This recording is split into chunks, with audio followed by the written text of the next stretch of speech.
Shalom Bapak Ibu jemaat dikasih Tuhan, puji Tuhan kita ada di hari Minggu ini. Kita kembali akan merenungkan firman Tuhan sebelum kita pergi beribadah bersama umat Tuhan. Mari kita berdoa. Terima kasih Bapa di sorga buat hari ini. Kami kembali lagi akan renungkan firman-Mu sebelum kami bersama-sama beribadah, memuji dan memuliakan nama Tuhan. Kami mohon hikmat dan pengertian dari Roh Kudus. Dalam nama Tuhan Yesus. Amin. Bapak Ibu, firman Tuhan kita terambil dalam Hagai 1 ayat 9. Kamu mengharapkan banyak tetapi hasilnya sedikit. Dan ketika kamu membawanya ke rumah, aku menghembuskannya. Oleh karena apa? Demikianlah firman Tuhan semesta alam. Oleh karena rumahku yang tetap menjadi reruntuhan, sedang kamu masing-masing sibuk dengan urusan rumahnya sendiri. Itulah firman Tuhan yang menjadi dasar renungan kita pada hari ini. Nah, tema kita adalah usaha yang tak membawa hasil. Nah, saudara, kita mungkin pernah mengalami suatu keadaan di mana segala usaha dan segala kerja keras kita, jerih payah kita yang kita lakukan itu tidak membawa hasil apa-apa. Selalu saja gagal dan gagal. Kalau dia petani, segala benih yang ditanamnya tidak menghasilkan panen karena diserang oleh hama, misalnya.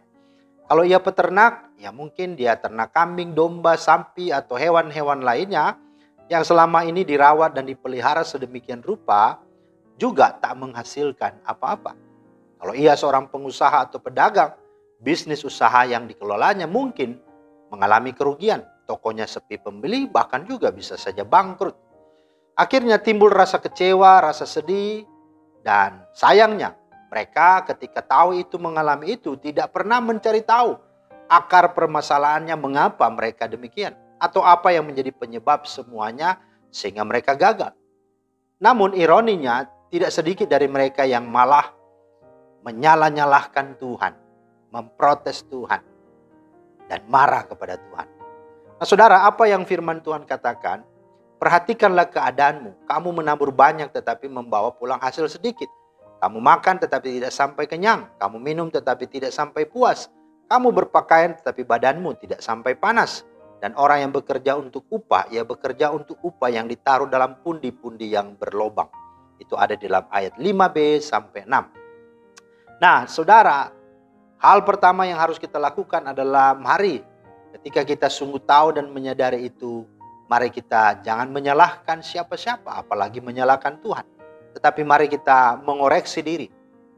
Adakah hal-hal yang tidak beres dalam hidup kita yang membuat pintu berkat Tuhan itu tertutup? Perhatikan bagaimana kira-kira ibadahmu. Apakah engkau sungguh-sungguh dengan Tuhan? Perhatikan juga jam-jam doamu. Perhatikan juga pelayananmu. Perhatikan juga berkaitan dengan kasihmu kepada banyak orang. Atau juga hatimu di dalam melayani Tuhan. Apakah kita sudah mengutamakan Tuhan? Apakah kita sudah sungguh-sungguh mengasihi Tuhan dan memuliakan Tuhan? Nah, firman Tuhan berkata, jadi naiklah ke gunung, bawalah kayu dan bangunlah rumah itu. Maka aku akan berkenan kepadanya dan akan menyatakan kemuliaanku di situ. Firman Tuhan, ayat 8. Nah, saudara, naik ke gunung dalam arti figuratif, membawa kayu dan membangun rumah, ini berbicara tentang mengerjakan perkara-perkara rohani. Membangun kehidupan doa kita, mempersembahkan hidup kita sebagai ibadah yang sejati. Nah, kalau kita ingin melihat kemuliaan Tuhan dinyatakan, dicurahkan, dan mengalami pintu-pintu berkat dibukakan bagi kita, maka kita harus mencari Tuhan dan kebenarannya. Dan itulah yang akan dia nyatakan. Itulah yang disampaikan dalam Matius 6 ayat 33. Carilah dahulu kerajaan Allah dan kebenarannya, maka semuanya akan ditambahkan kepadamu. Kehidupan yang tak benar, yang tak beribadah, yang tidak percaya dan tidak mengandalkan Tuhan, itu semuanya hanya akan menyumbat dan menghambat berkat. Itulah sebabnya Hagai 1 ayat 10 berkata, langit menahan embunnya dan bumi menahan hasilnya. Dan itu semua adalah Tuhan. Maka mari dekatlah dan intimlah, bangunlah hidupmu dan sungguh-sungguh sandarkan, andalkan Tuhan. Maka Tuhan akan mengubah segala hal-hal yang menjadi bagi kita kesulitan, kesusahan, diubahkan menjadi sebuah kelimpahan dan kebahagiaan. Tuhan memberkati kita semua. Selamat hari Minggu. Mari kita berdoa. Terima kasih Tuhan atas firman-Mu. Mampukan kami Tuhan untuk senantiasa dekat dan melekat kepadamu. Dan biarlah kami sungguh-sungguh melakukan yang terbaik lewat setiap berkat yang Tuhan beri. Sehingga kami semakin diberkati dan dipakai Tuhan menjadi alat dan sarana berkat-Mu. Dalam nama Tuhan Yesus kami berdoa. Amin.